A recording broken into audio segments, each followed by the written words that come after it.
دنیا ضروری ده او آخرت ضروری نه ده. دنیا ضروری ده او قبر ضروری نه ده. رونو دا بس کو الله وی ما دې له نه پیدا کړی وما خلقت الجن والانس الا ليعبدون. انسان او پیرے میں دې له پیدا کړ چې دی عبادت وکړي. نبی کریم صلی الله علیه وسلم څومره لوی شخصیت دی او د خلقو سپارښونه کوي.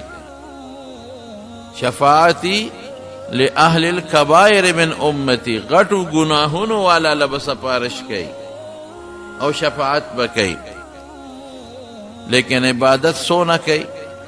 عائشہ صدیقہ فرمائی وی د شپې به جړل ول جوفه عزیز کا عزیز المرجل، وی سینې به داسې غرار کو لکه کټوی چې غرار کوي. او دامر اوږد قیام به وکړه په مانځه کې حتی تورمت قدماه، چې خپې مبارکې به وپړسېدې. دا شوق غواړي هر شی، د الله مینه غواړي. که د الله سره مینه برابر شوه او په زړه کې د خدای ذات کېناست او اخرت د توجه شوه، نو بیا به بل څوک داسې بې عبادته به څوک هم پاتې نشي. قسم د صحابهو د مرګ په وخت کې سعید ابن جبیر حجاج ابن یوسف راونیوه وجې. حجاج ابن یوسف خو ظالم تیر شوی دی. سعید ابن جبیر ته وی په زړه دې سارمان شته؟ یو. وی زه پوره کا، لږ ټیم در کوم پوره کا. نو داسې وخت کې سارمانی چې بچی سره ملاقات وکړم، ښځې سره ملاقات وکړم، بچی ښکل کړم، وصیت ولیکم دا مال د پلانکي دا د پلانکي، دومره مال مې دله ورکې دومره دله ورکې، د بچو مې خیال وساتې. خلک دا کوي. سعید ابن جبیر ورته وی په زړه مې یو ارمان دی، وی زه پوره کا. وی څه ارمان دی؟ وی یو 2 رکعته لمونځ، دا مې ارمان دی. او بیا څه وی؟ وی زړه مې غواړي چې دا لمونځ ډېر اوږد کم، خپل رب ته ډېر اوږد لمونځ وکړم. خو ته به وایې چې د مرګه یریږي نو لمونځ اوږدی، ځان له وخت اوږدی. زه مختصر به وکړو. حضرت خبیب رضی اللہ تعالی عنہ چې کافرانو کله گیر کو بویه ته د حرم نه بار وست او شهید کړي او لرګي ولا خخ کړي د پسوله کوي، پسوله او گیر چا پیرا نيزو غشو ولا وته ولار دي. ابو سفیان ورته وی خبیب په زړه د سار مان دی. اوس ګوره خلک هم دغه ارماني وصیت لیکم د مال د بچو د ښځې. حضرت خبیب ورته وی یو په زړه مې یو ارمان شته، وی زه پوره کا سم د وجنو دی ارمان دی پوره کا. څه ارمان دی؟ وی 2 رکعته لمونځ. الله خوشحاله تاله در روان یم الله یو منټ پس 2 منټه پس تاله در روان یم، لگ معمولی یو منٹ 2 میں پاتی دی. اللہ دے کے زان بچی خدا نہ خوشحالو تا خوشحالو. ادرے 2 رکعت منزیو کو. ولست ابالی حین اقتل مسلما على ای شق کان للہ مسرعی وذلك فی ذات الالہ و ای یشاء یبارک على اوصال شلو ممزعی. یو 2 شیرونه ہوئے 2 رکعت منزیو کو. ابو سفیان زړه مې غواړي چې ډېر اوږد لمونځ وکړم، خپل رب ډېر زیات خوشحاله کړم. خو تاسو به وایئ مرګ نه یېرېږي لمونځ اوږدوي. دا شوق غواړي، الله سره مینه غواړي. قسم دې حیران پریشان شم چې پروردګار مخلوق په کم طرف روان دی. پخوا که د لمونځ عبادت به د چا نو، کمالی بے نو نو تسبیح بے لاس کے بے دا جب عبادت کو بوکا. لا الہ الا اللہ تسبیح بے رو. مولا لبراغ استاد جی سے ذکر و خایا وظیفہ راکا چی سے ذکر ہوئے ما تسبیح بے لاس کے بے بڑا دے او کا لک دے او کا خدا دا او کا جنے دا نن موبیل پا لاس کے. نو سکی کم طرف تا خلق روان دے. مولیان زمونگ دا کارا وستل مولا کتاب نه ګوري استاد د پاره درس د کتاب نه ګوري موبایل طالب چې سبق وای بیا دا نه وای چې ورګه د دې مطالعه کم تکرار کم موبایل سکول کې استاد ماشومان ته سبق نه چلک معمولی ټک ټک زر ځان روزګار کې وکینه موبایل الکان د استاد سترګې ساری کې اخواشي موبایل حتی په دې ټریفیک پولیس چې په دې لارو کې ولاړی هغه گاڑو ته دون خیال نہیں لکه څومره چې موبایل ته خیال افسر بازار کې دفتر کې ناس موبایل نوکر موبایل چپړاسی موبایل ډرایور موبایل کلندر موبایل رکشے والا سره موبایل گاڑی والا سره موبایل خدای پاتې دې عبادت پاتې دې اب څه کوي الله سره څه کوي دې قبر سره څه کوي دا موبایل بل ته پکاريږي ځن قدم کې وسکه موبایل بغواړي قیامت پرز بسکه موبایل بغواړي یو ټیم ولا مقرر کړه خدای بنده هر وخت جیب کې موبایل منډلی روباسي او بس بلاره برواني موبایل دست کنده کې پروت موبایل داړو خیال نه بلار رواني السلام علیکم پرواني علیکم السلام موبایل ته دنیا نن تسبیح غرزول ذکر پاتے عبادت پاتے منس پاتے د دنیا کار پاتے د آخرت کار پاتے غربه شوق نشتا او اس پیدا پکی نشتا فائدہ ته خلق اخلی خو چې څوک ته غشتي شي زموږ د خلکو به د موبایل نه څه فائدہ چې د عالم تقریر مو پیو نه ریدا چې تر دین مسله مو پیو نه وریدا چته اسلامی کتاب میں اونکت چدے کے داشی دونم پکشتا دے چته یو نات میں پیو نرید بدق قطول روز دروغ پی لکو دروغ پی اورا دروغ پی لکو دروغ پی اورا پکور کے دن پا بڑستن کے زناکارے شروع دے ولی دغوک دا زنا ندس رسول اللہ مبارک فرمائی دستر کو زنا ندس زنا العین النظر دغوک زنا ندس جتا پی گانے ہوئی وقت کې د شی منډلې دستر غونه دس بلستان کې دنه پروته په کوټه کې دنه پروته قرآن شریف تل پروته دلته زناکاری کې په دغه کوټه کې د خدای قرآن پروته ته بلستان کې دنه زنا شروع کړي دستر غو زنا او د وقت زنا او دله زنا جنا کېم په مختدي الکان په مختدي او خدای د طرف نه در باندې غټه کیمرا بل پرته ده ته چې سکه الله سره نوٹ کیږي او ټکه نه پاتې وی دوا میں نہ قبلی سب قبول شي رزق کی برکت نشته سب برکت پداش صحابه شوقو رسول الله صلی الله علیه وسلم یو جهاد کی پلارت یو ځای کې دما وکړه وی سوک یو دو کسان دی مخامخ غر باندې درکه وسوک سو کېو کی دو صحابه پاسه د الله رسول موږ بساو کېو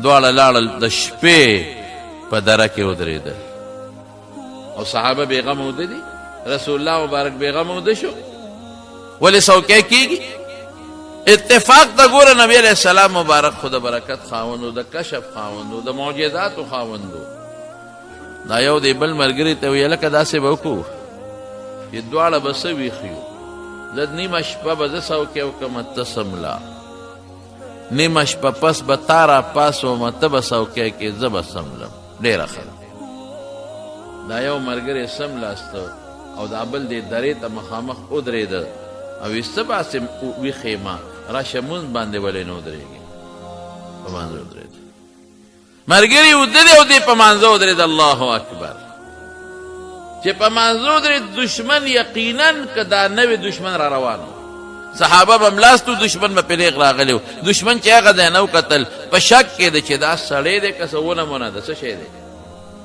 ورېږه ګورو غش یې راوویستو چې شړق شو په دا خېټه ولګېد دی په مانځه ولاړ دی په دا خېټه ولګېد چې په مانځه سینګ ولاړ دی په دا خېټه ولګېد زر یې لاس باندې غش یې په کړس وویست اخوا یې غورځو نیت تړلی دی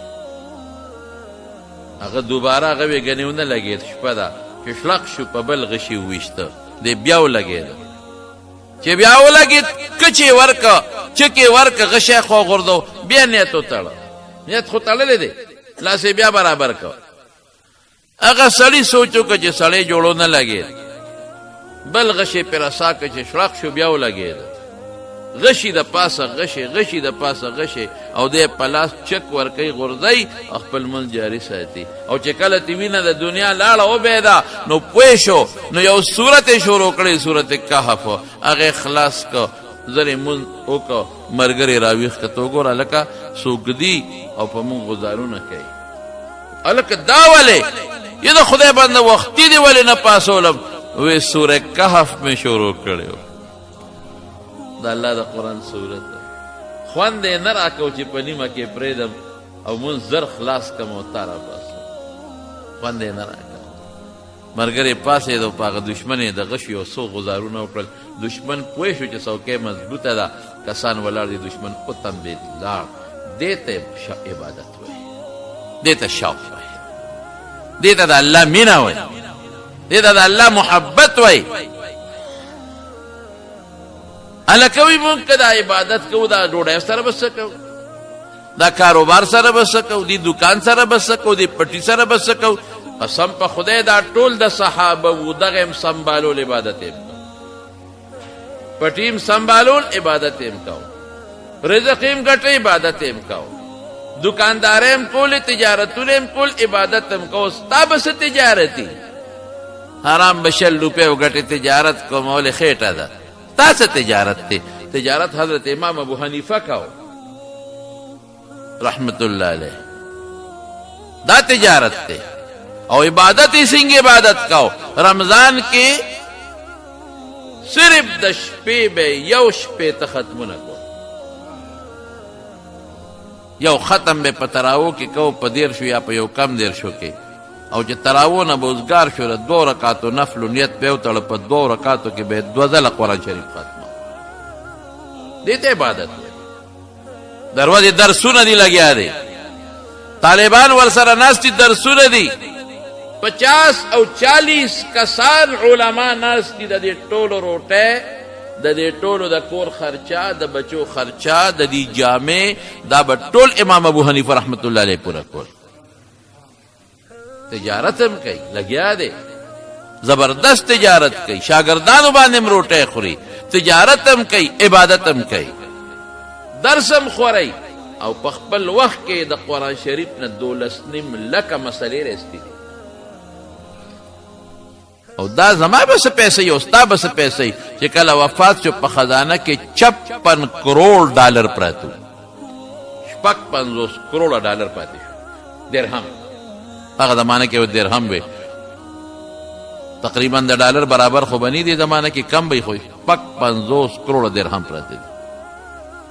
هغه ولې رزق نه ګټي؟ څه خزانه نشته، څه مال نشته، دولت نشته، خر نشته، آس نشته، اوښ نشته، څه لیکن خدای نه پرېږدي. رجال لا تلهیهم تجارت عن ذکر الله، بیع ولا تجارت عن ذکر الله. تجارت او بیع او غشتل او خرصول د خدای نه نه دي منې کړی. موږ بس یو زموږ رزق بس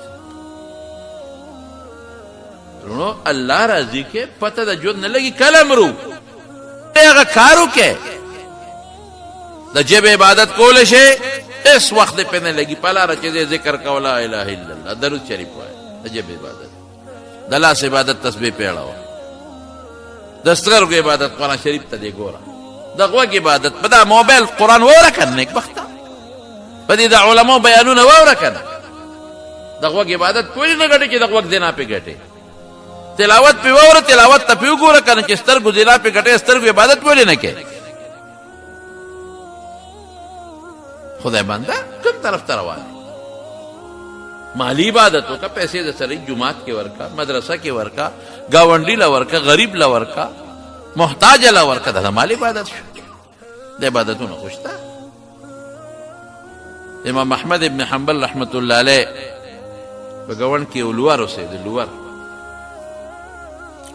لوور چې کله مړ شو چا په خوب کې ولید، تپوس یې ته وکړه هلکه څنګه؟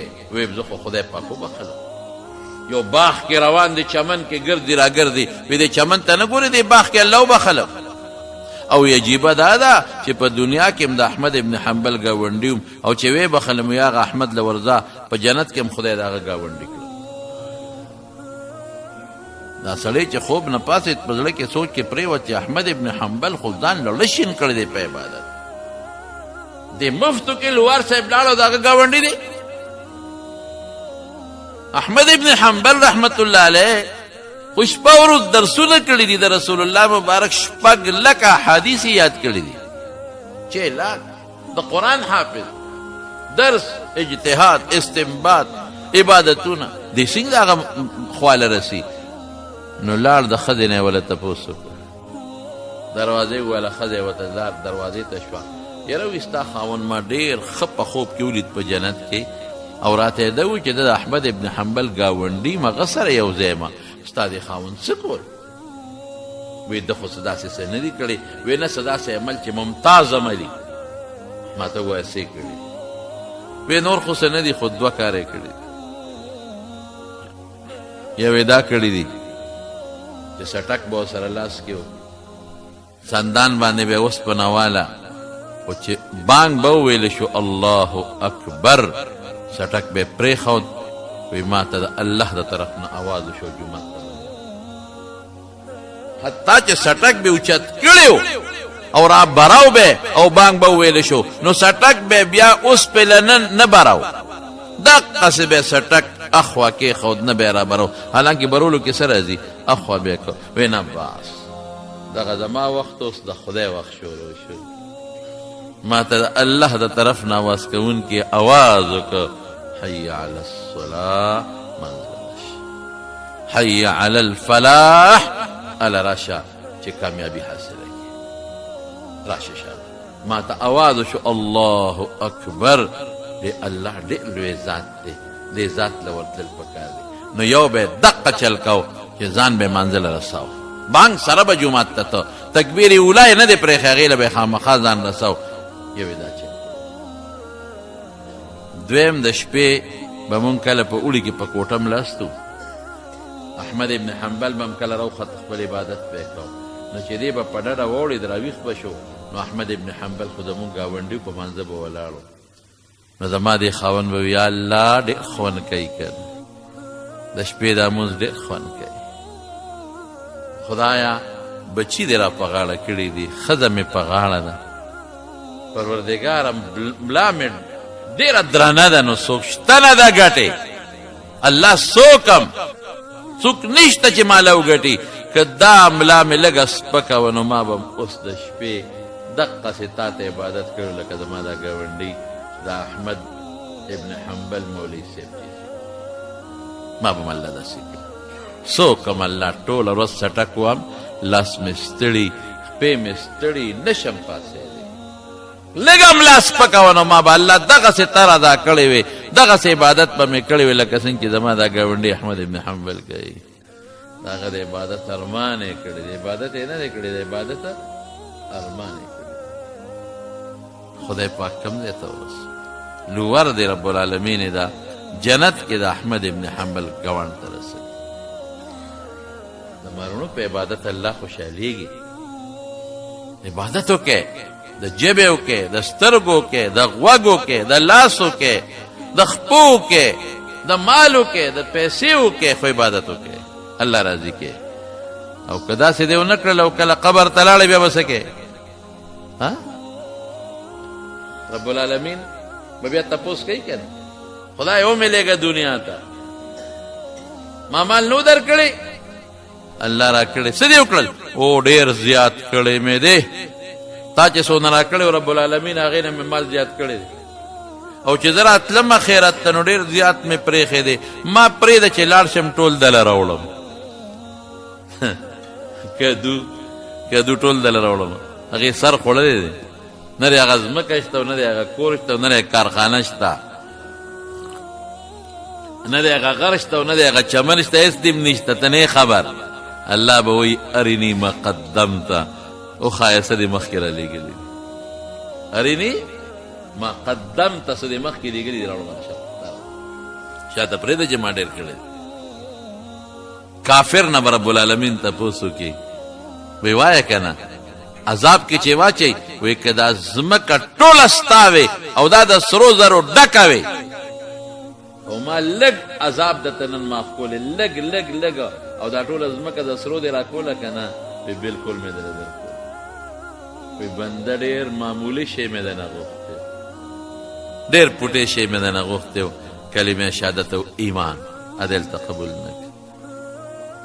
نبی کریم صلی الله علیه وسلم فرمایي وی هر انسان چې مړ شي دی به ستومانه ګناهګار به په دې ستومانه چې خدایه توبه مې ولې نیسته، عبادت مې ولې نه کوم، او نیک به په دې ستومانه چې الله زیات کړی مې ولې نه دی، لږ مې عبادت زیات کړی وی نو څه خبه وه، زیات کړی مې ولې نه دی. دا شوق غواړي جي، دا د ملا په تقریر نه کېږي. زړه مو ستړی شو، دا شوق غواړي، دا مینه غواړي. پیسو سره مینه ده که نه؟ نو سړی څه وخت پاسي؟ وختي پېشمني پاسي. پېشمني نه مخکې دا پلینکو چې رواني زمونږ خو د سړک په غاړه کور دی که نه، غرار خیجې رواني، او 12 بجې 1 بجه دا ګاډي رواني واپس دی. ولې؟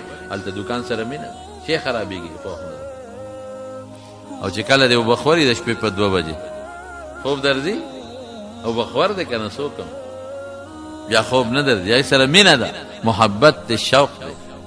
بلډینګ او بنګلې سره مینه ده، هر څه وله کې خورا پیدا کې وله خدای دې دغسې مینه زموږ د عبادت سره پیدا کړي. او دا په دې نه ده چې ګنې دا غریب دی دی به کوي او مالدار مال سره کېږي رورې. خواجه بختیار کاکی رحمت الله علیه، قطب الدین بختیار کاکی، دا قطب مینار چې دی که نه، قطب مینار دا د ده په نوم باندې جوړ شوی دی، قطب مینار. دی چې کله وفات شو د دنیا خلق راغل، دنیا خلق جنازې له دومره دنیا راله چې لوی بزرګو، لوی د خدای ولی الله او د دنیا خلق راله، د دې نیکانو خلقو جنازو له بیا خلق اسم ډېر راځي، دنیا راله. جنازې څنګه کېښوده، اوس جنازې به کوي به څوک؟ خلیفګان هم ډېر دي، شاګردان هم ډېر دي، څوک به کوي؟ خلق په انتظار دی کې یو سړی راپاڅېده، وي خدای مو بخښه یو اعلان واورئ. خواجه صاحب یو وصیت کړی دی، هغه درته اورم. ټول خلق په سوچ کې شو چې دا څه وصیت دی جنازې والا. وی خواجه صاحب وی چې زما جنازه به هغه سړی پړاوی، امامتي به هغه سړی کوي چې 4 صفتونه یې پکې. یو صفت پکې دی چې د په ژوند کې تکبیر تحریمه د لومبې تکبیر د مونځ نی پرېښي. دویم صفت به پکې دی چې د شپې به په ژوند کې تهجد نه پرېښي. دریم صفت به دی چې په نامحرم باندې چې چاته د قتل ګنۍ په هغې نظر نه لګېدلی. څلورم صفت به دی چې د مازدیګر نه مخکې 4 رکعته کم نفلي دی په ژوند کې نه پرېښي. نو چې دغه 4 نفل کوي خو سنت مؤکده به هم کوي که نو دا 4 صفتونه که په چا کي خدای مو به خروزې جنازې وکړي. اوس چې څومره دنیا ده ټول په دې سوچ کې چې خدایا تهجد خو ما کړي دي، ټول عمر مې کړي دي، خدا تکبیر تحریمه خو ما نه پاتې شوی. مولانا رشید احمد گنگوهی رحمت الله علیه یو ځای ته لاړه، د مانځه ټیم شو، روان دی مانځله زموږ د طالبانه مجیبه دي، دی بیا دې ته نه ګوري چې دا اوس تکبیر تحریمه پوت کېږي، خو دوی ورته رغاړه وتله او ستړي مشي ډېر زیات کوي. زموږ طالبان په دې کې ډېر تکړه دي. اکثر دلته کې تقریر به شروع وي، مولانا صاحب به بیان کوي یا به تلاوت د قرآن شریف کېږي، او چې یو عالم راشي دا ټول ور په منډه شي او په خیر علیه السلام علیکم ستړي مشي. هلکه هغه عالم ستړي مشي غوره دي که دا قرآن اورېدل غوره دي؟ قرآن پاتې شو په دې د هغې بېادبي شروع شو. ابل مولوي صاحب تقریر کوي د هغه بېادبي شروع شو، هغه ور منډې وې په خیر علیه ستړي مشي. زموږ طالبانو کې دا یو غم شته، په خیر علیه ستړي مشي او په خیر علیه. هلته به جمع فوت کېږي، جمع مونږ وایه لکه مونځ ناوخته کېږي، مکروه وخت راځي. دوی په دې نه دي خو چې تا ته در ترغاړه وځي او ښکل دې کړي، وخت دې هم پکې تېر شي، جنازه دې هم په مکروه وخت کې وشي. خو دا یو غم دی پکې. زه یو ځل تللی وم دې کوټ کې مې بیان، نو خلک مینه ساتي ډېر، خدای دې خوشحاله کړي، عوام هم طالبان. نو ستړي مشي په خیر علي، ستړي مشي په خیر علي. هغه بیان والا چغې والې چې خدای مو بخښه ناوخته دی، لار ورکې لار ورکې، لار چا راکول؟ ستړي مشي په خیر علي ډېر ستړي کړل. چې تقریر مې وکړه که نه، نو زه لاچۍ ته تلم، لاچۍ کې مې بیان. نو چې کوزېدم نو ما چې خدای پاکه دا اوس خو بیا مټې راته بیا ونغښتې. مې دا خو دې پرېږدي نه اوس چې دا بیا در تر غاړه وځي او دا په خیر علي، نو یقین نه دی که کور ته هم ترې وغورځي. ډاګی بابا جي دې خدای پاک وبخي، مولانا حمدالله جان صاحب اوس دې مخکې ورځو کې وفات شو. دی راغی اعلان وکړو ډاګی بابا جي، نه اعلان یې نه وکړی، خو ما ولید چې دی راغی. چې دی راغی مې خدای مو بخښه ډاګی بابا جي ته لار ورکړئ. بس خلک په هغه شو، زه ترې ووتم. څه موده پس را سره میلاو شو، ما ته یلکه وی ته بیا څه شوې؟ وی زه خو دې په خلکو برباد کړم. وی چې ما تا آواز وکړه زه پوه شوم چې ده ځان وویسته او په ما خلک راغونډ شو، په خیر او ستړي مشي، په خیر او ستړي مشي. مې زه خو جي لاچۍ کې مې بیان و، بس دقه چل مې وکړو، به تا مې دا د توپې خولې در مخامخ کړې او ځان مې وویسته. وی بیا ما نه خبر شوې مې نه، وی ښې ستړی کړم په ستړو مشو. دا لوډ سپیکر کې ورته دا علما چغې وایي چې د خدای خاطر وکړې، بیمار دی، کمزور، چا چې کم دی صبرېده. وی چې کله مې تقریر خلاص کړه که نه او بیا تلم، بیا شروع شو، خوند یې نه کوم، چغې دي خلک چې خدای مو خلار، وی خوند یې نه کوم. وی بیا دا چل وکړه چې کټ کې کېنولم او کټ یې اوچت که په دیوال یې بل خوا واړو، نو یې خلاص شو. زه په خپله یو ځای ته بیان لتلی وم چې راتلم د موټر شیشه ماته شوه، په دې ستړې مشو او په دې غوبل او شیشه ماته شوه. یا خدای پاک، مفتی صاحب د خدای پاک وبخي، مفتی فرید صاحب رحمت الله علیه، هغه یو ځای کې خلک را تر غاړه وتېدل، ستړې مشي په خیر علي و. وی دوه کسه شاته ولاړو، وی هغه یو دی بل ته و چې بیا پې نه ورځو. ما چې نه بیا م راځې، بس دا مینه یي، خو د دې مینې څه خپل اندازه مې که نه، داسې هم نه راپکاره چې هلته کې اوس تا مېلمه را په مخه کړی دی، هلته تقریر وخت دی او تا دلته مېلمه را په مخه کړی دی او تقریر دې پاتې شي. هلته د مانځه وخت دی، تا مېلمه سره ستړي مشي شروع کړی دی، په خیر علي دې شروع کړی دی او مېلمه نه تکبیري ولاله. هلته تلاوت شروع دی او تاسو ستړي مشي شروع کړل، تلاوت ته څوک هم غوږ نه ږدي، غوږ یې ښودل خو واجب دي. تلاوت چې شروع وي که نه، که هر څنګه لوی عالم راشي، هر څومره لوی ملا راشي، نو هغه ته مه پاسئ، تلاوت وورئ. قرآن شریف کې رب العالمین فرمایي واذا قرئ القرآن فاستمعوا له وانصتوا لعلکم ترحمون. چې کله قرآن لوستل کېږي چپ هم شئ، غوږ هم ورته کېږدئ، الله به در باندې رحم وکړي. نو مفتی شفیع صاحب رحمت الله علیه دلته لیکلی دي، وایي که څوک قرآن شریف که یو ځای کې لوستل کېږي او څوک ورته غوږ نیږدي، نو د رحم په ځای به پرې د خدای قهر نازل شي. لعلکم ترحمون، رحم را نغی، د هغې په ځای به د خدای قهر نازل شي. نو مونږ قرآن پرېږدو، هغې تلاوت نه اورو. بشیر جان نعت د رسول الله مبارک، هغې ته څوک غوږ نیږدي. بل مولانا صاحب تقریر کوي، هغه په ځای پاتې شي او د مېلمه ته خو چې یو پاسي او چې یو کس کار وکړي په خیر علي، بیا ټول ورپسې شي، بیا ټول ورپسې شي. دې کې لږ یو پټې احتیاط پکار دی. ښه، زمونږ د کراچۍ یو ډېر لوی عالم دی، ډېر لوی عالم دی، هغه راغلی دارالعلوم حقانیه کوړه خټک. نو د خلکو ستړي مشي په خیر علي، نو داسې غریب که چې هغه وایي که بیا د دې مدرسې تر عالم ښه بني، تاسو زه برباد کړم، دا 3,000 طالبان تاسو چا پلار به ټینګ شي. چې تقریر یې وکړو بیا واپس ته، نو بوټان یې روک شو. بوټان یو وی بوټان وي، زما بوټان څه شو؟ یو وی د بوټان اعلانونه مو شو، بوټانو پته ونه لګېده. بیا چا وله کېړی راوړي، نه زه پردو کېړو کې نه ځم، بس موټر ته وخته او نیغ ایرپورټ ته لاړ. بس زه به ایرپورټ ته وخېږم، زه به پرېږده. بیا ایرپورټ له وله چا بوټان یوړل، وي دا مې د برکت دپاره اغوښتي، دې ته برکت. بوټان پټ که غلا که، برکت له مې اغوښتي، دا برکت ته په غلا حاصل دی. مې دا خو سړی نه کمیس غونډ وباسه، غونډ کمیس ولې دا برکت دی. او پیر صاحب نه ګیره غونډه وباسه، غونډه او لس ډکي تقسیم کا برکت ته پاره. ولې برکت اصل دا لوی غم دی، دا یو مصیبت شته. نو مولانا رشید احمد گنگوهی رحمت الله علیه منزل روان دی او د دنیا یو په خیر او ستړی مشي او په خیر او ستړی مشي چې جمعات ته ورسید غریب نخولې بیګې رکات ته شوی.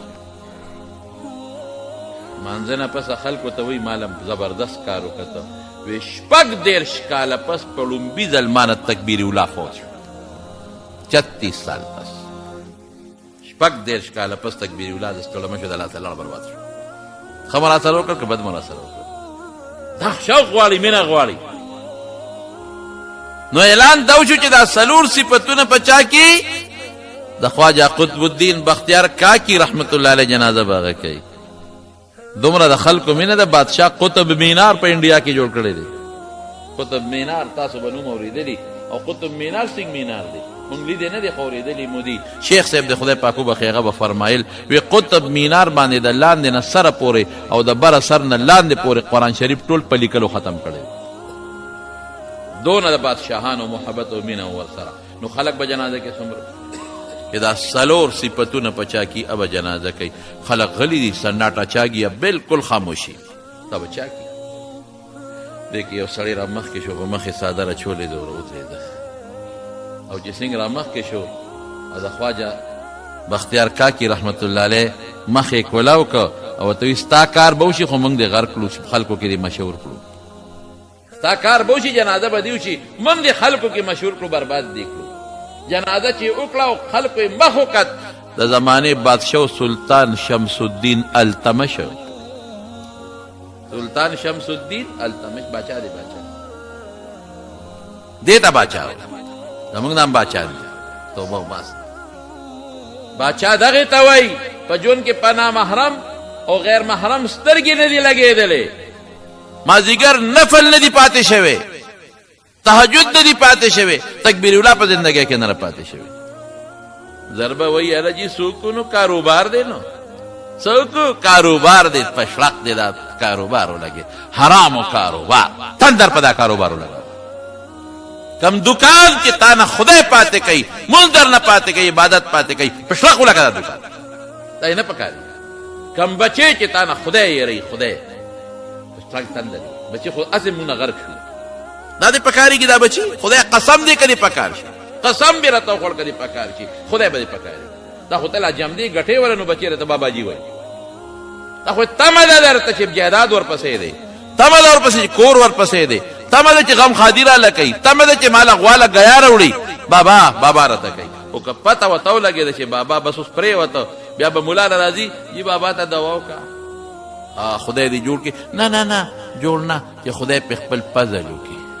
مې خو سم په پښتو وای چې خدای زر مړ کړي، جوړ نه چې خدای په خپل فضل وکي. نو فضل څه معنی؟ خو دا وای په پښتو کې وای چې خدای زر مړ کړي. یاره جی وی او بس پروت دی، نو ګران کار دی، ګران کار دی. ما یو دوست عالم دی، د هغه د خولې قصه راته کوم، خو نوم د دې هم درته نه عالم، د سړي نوم هم درته نه عالم، نامناسبه ده.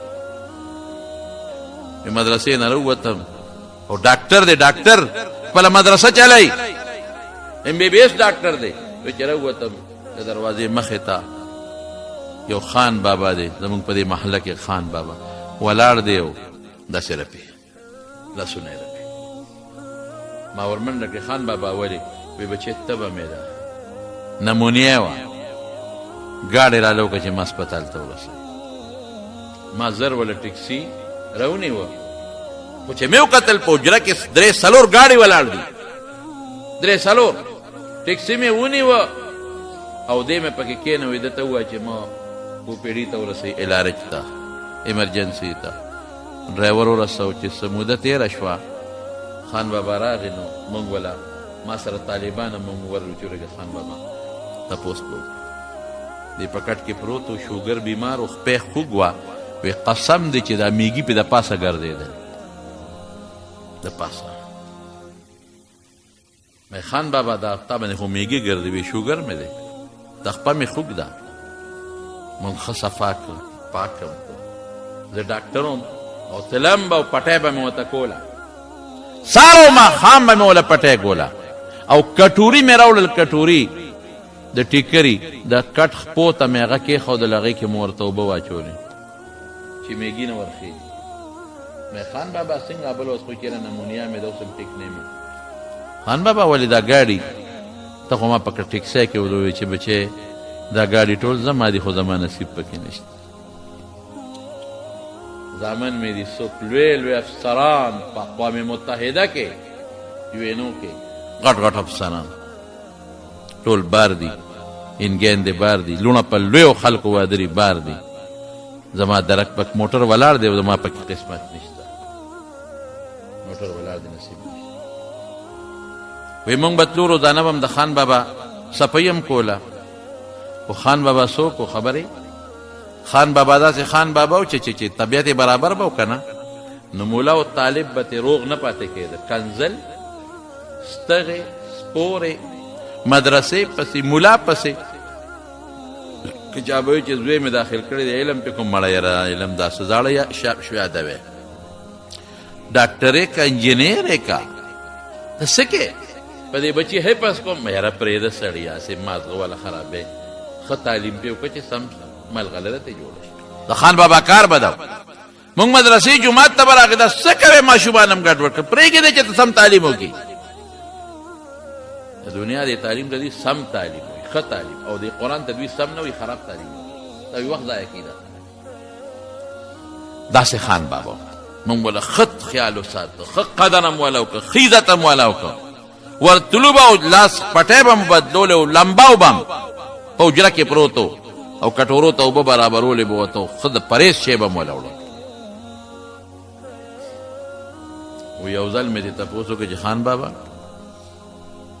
څنګه یاره تاسو دې خدای ډېر زیات خوشحاله خان بابا سې پړه دې سار مان دی ورمان درته وویل وویل وی د یو وخت کې انجینیر وم او په سعودي کې انجینیر او ما په هغه زمانه کې په ریالونو کې ښه ډبله تنخوا اخېسته ما بچو له راجګرې ما ټول بچي اعلی تعلیم انګلند او امریکا کې په سبق ویلي دي او ما وله ښه مضبوط خاندانونو کې ودونه کړي دي لوڼه مې په ښه مضبوطو ځایونو کې واده کړي دي د هر یو دوی سره مې پنځه پنځه او څلور غټ غټ ګاډي دي دا اجره هم ډکه ولاړه خو زه ارمان په یو څیز کوم په دې ډېر خفه یم چې ارمان چې په یو بچي مې علم کړی وي نو څه خبره یو نه مې علم جوړ کړی نن زما هغه خپل بچی په کار نه شو او هغه پردی بچی چې د قرآن علم یې کړی دی او حفظ یې کړی نن نن زما په کار نه شوی بچي دا یې په کار شي ډېر ستومانه افسوس ډېره غټه غلطي شوې ده واده مې وله خو د ښه دی شو دا بچی په کار نه راځي ګورې چې بچی دې دینداره شو عبادت گزار دی دا به دې په کار راځي او که بچی دې جاهل احمق قمقل در نه پاتې شو صرف د پیسې لار دې ورته وښوله قسم دې که دې په قسم درته خورم په دا جومات کې که دې په کار راشي که دینداري بېله خبره نه راځي په کار ګټه والا ګټه ښه ډېره والا وګټه او چې کله پرېوځي که نه بیا وایي استاد جي دوا وکړه چې بس خدای پرې رحم وکړي یا خدای زر خپې ګرې ته کړي چې ته خلاص شي یو دقه دواګانې یو ځان ته ځان نه خلاصوي بیا مور نه ځان خلاصوي مړه نو خو زم د دې وطن یم او تاسو هم د دې وطن رښتیا وایي دغه سړی ښځه او مور یو برابر ګڼي بیا نه ښځه خور الا او مور بلا او ښځه نعمت د خدای تعالی خور الا او مور بلا او ښځه نعمت د خدای ځکه خو بشیر جان ته چې نوم د ښځې واده دی په ارام کې دغه ناتونه ماتونه وی والله چې هر څه نه به خلاصوي او کله به د ټیپرو ښکرې په اوږۍ کور ته به یې وړی کله به یې ټماټرو په اوږۍ او کله تور باټینګڼ کله یو غم او کله بل غم دا هغه جومات ته له ښه دی بچې دینداره کې دیندار صالحه کې وی څه موده پس هغه خان بابا مړ شو اوره ښه وی چې مړ شو ټیلیفونونه وشو څه زامن چې نږدې وغه راغلل چې کوم لري یاره وی موږ نه شو رسېدی او بس خښې کې پردو مونږ والا وی غسل ورکه مولانا صاحب وی مونږ والا قسم په خدای غسل ورکه کفن والا مونږ ورکه خخ مونږ که او په درېیمه باندې ټول وارثان او رشته داران رالل او په حجره کې صاحب ناشنا ډوډۍ وه چرګان دي او ګډان دي او چیلي دي او د ولاړې ډوډۍ ده او بوفې دي او ټنګه ټونګه دی او خنده او خوندې او ټول افسران او وزیران او یو د افسران دی او بس خدا تا به وایي که نه پلار یې اوس درېیمه ښځه کوي او د پلار یې واده دی دقه خوشحالي او خنده د ښځو ځان له ډوډۍ سړو ځان له ډوډۍ خلکو ډوډۍ خوړه او بس دوای خیر او خیر او خلاص یو سړی مال راغی یو زمانه کې پته نه لګي چې اوس به مړی که جمدی وي مونږ خو ډېره خبره راشي بیا کوو نو څوک ما ته د ما یو دوست وی چې دا یو ډاکټر تا سره ملاقات کوي مې ښه سهار وختي راغی چې راغی ډاکټر صاحب پړیک په ژړا ډاکټر صاحب چیخ خو پیالی اوس که چیخ یو بوټی زما د خاطر وکړو په چیغو چیغو په ژړا خدای څه چل شوی دی یاره مولانا صاحب بس یو خبرې له راغلی مو دا به څه کېږي مې ولې وی یو زوی مې دی یو زوی لوپر دی لور مې واده ده یو زوی یو مې ښځه یو مې دقه زوی دی او لوپر دی او د دنیا پیسې ګټم د دنیا پیسې ظالمان ډاکټران هم دا خلک سپینی سپینې کې سپین د دنیا پیسې ګټم ښه دولت ګټم و چې ماسخوتن راشم ټولې پیسې مې جیب نه وباسي او چې پیسې څه خبره ده چې نغدې پیسې راکه پیسې شب راکه کنزل لا تکي پیسې رانه غواړي کورونه یې راباندې خرڅ کړل او پسې الوځئ پسې الوځئ ځان سره به څلور پنځه کسان ملګري دي لوپران کله مري ته کله ابټاباد ته کله کراچۍ ته کله لاهور ته او بلکې دا پرېږده وه چې دا پې کوه خیر دی د دوبۍ ټکټونه والا والي ملیشیا ته سنګاپور ته دا بچي دا ملګري ځان سره ګرځئ ټوله خرچه دی کوي ټکټونه هم دی ولالي هوټل خرچه هم دی کوي خوراکونه هم پې دی کوي ګفټونه هم وله دی دې ته بله چاپلار پیسې ټنګوي ټول کورونه یې رانه خرڅ کړل ټول کورونه او ما ورته چې بچې نور څه دي خو دغه کور دی او مور دی وي دا ښځه دې خرڅه که خو ماله پیسې را او ما ته یې وی مولانا صاحب بېګې هم را باندې ډزې کړي دي خدای بچ کړي پیسو کوو وی یو علاج یې دی چې مړ یې کړ او داسې چل د مرګ یې راځي چې څوک به ترې خبر هم نه شي او ما به بېغمه کړي داسې چل راځي هېڅ نه به مور به هم نی خبر او ما به خو ګوتې مې نه ورځي بچې مې لاس پې نه ورځي څوک کوو تا له راغلي یم څه چل راته وښایه ډاکټر صاحب ګمان کوم چې تا به هم چې ته په هلکانه کې او په ځوانۍ کې مونځ نه کړی او نه به دې بچي ته مونځ ښولي خفه کېږه مه ما وي مې تا چې اپریشن کوې مریض ته نو دړدوی خو د هغه د فایدې دپاره کوې مې زه هم ستا د فایدې خبره کوم یو بوټی اپریشن دله کوم دړدوم دې خفه کېږه ما مې تا به چې ته دا زوی نه بوتلي ملا ته چې ورسره کښېنې چې دته یو دوه ټکي د قرآن شریف ځان جومات ته به دې چې ته نه بوتلې چې ته تبلیغی وله بر په ګوتو نه ورکړه چې یو څه روزه خو به چې ولګوه چې د نیکانو سره به په مجلس کې نه کېنولې چې ځکه یو نیک سړي سره کېنه یاره وایي مولوي صاحب ټیک دی موږ خپله جومات ته نه یو تلې زوی به څه بولي دغه چل شو که سخوندر دی جوړ کړه سخوندر نو سخوندر خو همدغسې کوي سخوندر له خو چې مالک ګیا ورنه کړي نو په مالک د پاسه بیا ورلګي او ښکرې نیغی که مالک هر طرف ته ورسو نو ته خدای وایي چې د دې بچي له د حضرت بلال نقشه جوړه کړه د صحابه نقشه جوړه که د رسول الله تعالی ما نمونه لېږلې ده په هغه نمونه یې روان کړه او تا د بچي نه سخوندر جوړ ټینګ شوه ته اوس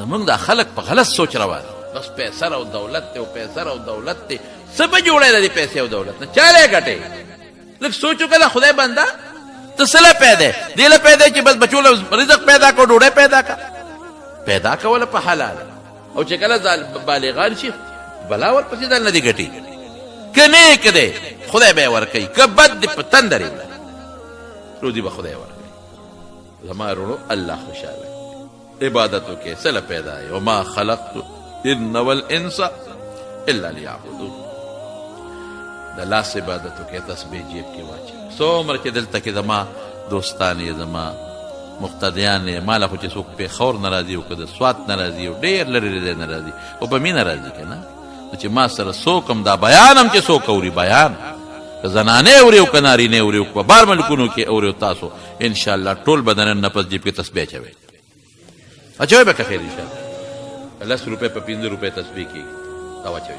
هر یو کس واچوئ تسبیح کې څه فایده ده تسبیح به راته خدای یادوي چې جیب کې تسبیح نی الله به درنه یېري او چې تسبیح سره د لاس ولګېږي رب به درته یاد شي تسبیح والی او ټول دروازې کم از کم 1000 پیری لا الہ الا اللہ وای، لا الہ الا اللہ، لا الہ. او چې سلو ته ورسوي وی محمد رسول الله صلی الله علیه وسلم. بیا سل بیا یو لس پنځل لس پینټه د خدای په دې نوم لګي، په دې کلمه یو لس پنځل لس پینټه لګي. نو لس پنځل لس پینټه د لوی ذات له نشي ورکولی چې موږ له ایمان او اسلام او د ښکلي شکلونه راکړي دي. او چې ماسخوتن اوده کېږي ماښام نه پس 200 پیرې به درود شریف وایي، وایي به انشاءالله 200 پیرې وایي. د رسول الله مبارک څونه احسان دی په موږ. او که وسم کېږي دا کلمه ډېره مزېداره ده، سبحان الله والحمد لله ولا اله الا الله والله اکبر. یو 1500 پیرې وایي، یو 200 وایي، ډېره مزېداره ده. سبحان الله وبحمده سبحان الله العظیم، یو 200 پیرې وایي. تلاوت د قرآن شریف لږ کوئ، په خپله م راځه بچې م راول. او یو خبره درته بله کوم چې خوا کې مدرسه د دین وي که نه، هسې په هفته کې یو ورځ چکر لګوه، ځان سره بچي م بوځه، هسې ورځه مدرسه کې کښېنه. که په سبق پوهېږې که نه پوهېږې، ځان سره بچې بوځه او مدرسه کې کښېنه چې دا بچې دی د دې خاورې د ناستې لږ خوند والي، د دې طالب نه د ده نفرت پیدا نشي، د مدرسې او د قرآن نه د نفرت پیدا نشي، او دین سره او مدرسې سره او حفظ سره شوق او مینه پیدا شي. بیا به دا بچې به بیا سمي، ملا دې نشي، حافظ دې نشي، خو لږې مدرسې ته بوځه، په خپله م ځو، عالم سره لږ کښېنه، راځه بچې